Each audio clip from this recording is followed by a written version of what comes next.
Hello everyone. Welcome back to our channel, Hidden Rees. Where is our sun's lost twin?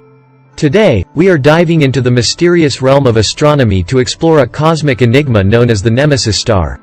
Strap in as we embark on a thrilling journey to unravel the secrets of this elusive celestial object. Let's get started. In the 1980s, some astronomers started battling around the idea that the Sun had a long-lost twin, circling undetected in the edges of the solar system.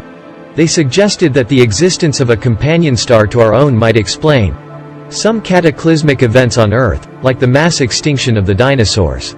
Perhaps the orbit of this star, they said, was capable of disrupting the Oort cloud. The Oort cloud is a theoretical sphere that is believed to orbit our solar system, consisting of planetesimals, the small icy building blocks of planets, comets, and asteroids. These planetesimals are sticky and collide with each other until they become large enough to have a significant gravitational pull, eventually becoming as large as a moon or a planet. They also create asteroids and comets which can be knocked out of orbit and sent hurtling toward the center of the solar system, crashing into planets. Its gravitational forces could dislodge comets and send them hurtling toward Earth. The astronomers named the hypothetical star Nemesis, after the Greek goddess of retribution. Proponents of the Nemesis theory say it has happened before. In fact, every 26 to 28 million years, the Earth has a little problem. Some horrible and mysterious catastrophe brings about mass extinction, destroying a large percentage of life on the planet and altering the balance of nature.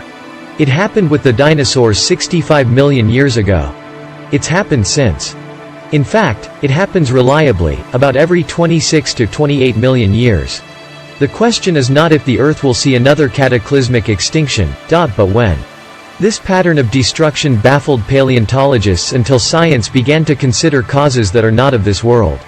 Astronomers arrived at a theory that says our Sun has an evil little brother called Nemesis who orbits at a great distance. Every 26 to 28 million years, the orbit of Nemesis brings it through the Oort cloud, a mass of comets and debris out on the far reaches of space.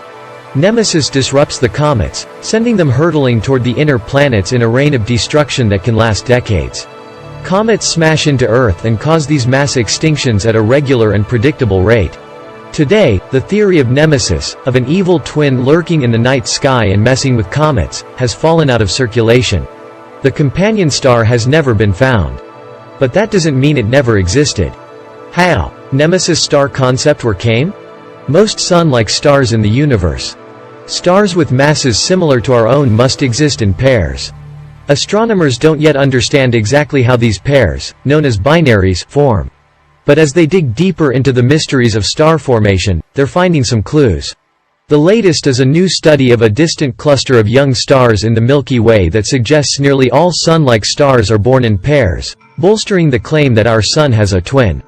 A pair of researchers from the Harvard-Smithsonian Astrophysical Observatory and the University of California, Berkeley, used radio telescope observations to study the distribution and orientation of stars in Perseus constellation, a massive, very cold gas-filled cloud located about 600 light-years from Earth. Perseus is home to dozens of Sun-like stars less than a million years old, the baby versions of our 4.5 billion-year-old yellow orb in the sky. Using statistical models, the researchers turned back the clock and investigated how the star population within the cloud unfolded over time.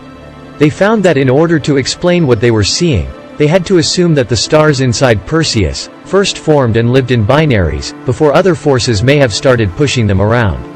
So, yes, the Sun may have had a twin, in the very beginning.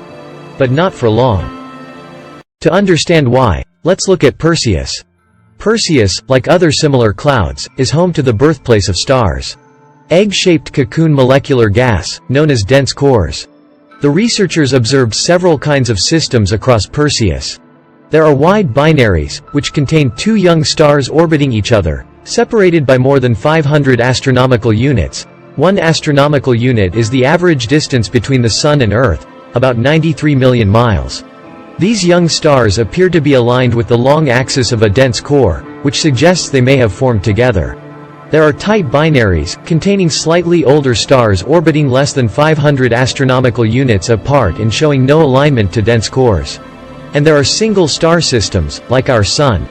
The researchers, based on their simulations, determined that all the stars started off as wide binaries, aligned with their egg-shaped cocoons. About 60% of the pairs split up a few million years later, flying apart. The rest spiraled closer together, forming tight binaries. If our Sun had a twin, it would have orbited at least 17 times farther from the Sun than Neptune. After a few million years together, it drifted away for good, into interstellar space, mingling with the other stars of the Milky Way. So, is there any hope of finding a sibling to our Sun? Astronomers could study their velocity and motions and then work backwards, spinning time in reverse to see whether one once had the same origin. Or they could examine the absorption spectra of stars, to figure out their chemical composition.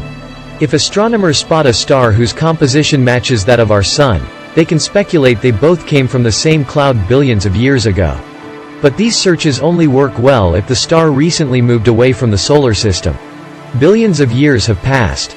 Nemesis is probably thousands of light-years away. It could even be on the opposite side of the center of the galaxy. Additionally, Nemesis probably brown or red dwarf star types.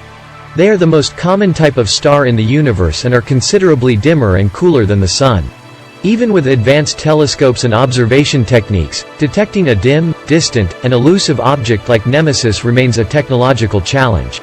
Current instruments may not have the necessary sensitivity or resolution to identify such a celestial body.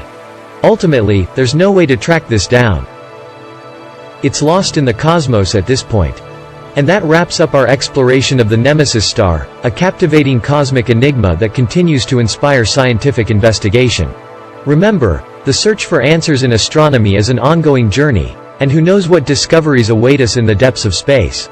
If you enjoyed this video, don't forget to like, share, and subscribe to our channel for more fascinating content about the wonders of the universe. Until next time, keep looking up.